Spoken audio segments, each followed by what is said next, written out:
எதுக்கு என் கார் எடுத்த? நீங்க தூக்குனீங்கல்ல? ஏய், என்ன பதில் சொல்றீங்கன்னா கார் முழுசா ரசலாம் வாங்கிட்டு உங்க காரை கொளுத்தி கொண்டாடினா எனக்கு தெரியும். உங்களுக்கு சரி இப்போ உனக்கு என்னதான் வேணும்? கரும்பு மிஷினையும் தூக்க சொன்னீங்கன்னு. Hi guys, welcome back to Irfan 2.0. இந்த வீடியோ என்ன அப்டேட் பார்க்க போறோம்னா சிரடி காசி சீரியலில் இன்றைக்கி என்ன நடக்க போதும் நம்ம பார்த்துடலாம். நேற்று வந்து பார்த்தீங்கன்னா நம்ம மீனாவோட வண்டி எப்படி யார் எடுத்தாங்கன்னு சொல்லி முத்து அவங்க கண்டுபிடிச்சிட்டாங்க. இதை போய் ஒரு 2-3 நாள் இழுத்துட்டு போயிட்டாங்க. அது ஒரு பெரிய விஷயம். ஆனால் பரவாயில்ல, முத்து கண்டுபிடிச்சிட்டாங்க. ஏன்னா சிந்தாமணி அவங்க அம்மா தான் வந்து பார்த்தீங்கன்னா நம்ம மீனாவோட வண்டியை எடுத்திருப்பாங்க. இதுக்கு பதிலாக வந்து முத்து என்ன பண்ணியிருப்பாருன்னா, நம்ம சிந்தாமணி அவங்களோட காரவே திருடி அவங்ககிட்ட அந்த வீடியோ காமிக்கிறாங்க.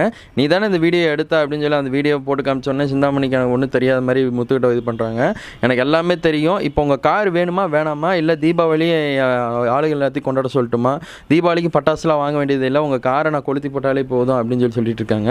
இப்போ கார் வருமா வராதா அப்படின்னு சொல்லி அவங்க சிந்தாமணி கேட்டவுடனே நீங்கள் சொல்லுங்கள், நீங்கள் எடுத்தீங்களா இல்லையா அப்படின்னு சொல்லி ரொம்ப ஆர்கியூமெண்ட் பண்ணிட்டு இருக்காங்க. இன்னொரு பக்கம் விஜயம்மா ஒரு மாதிரி பண்ணிட்டு இருக்காங்க.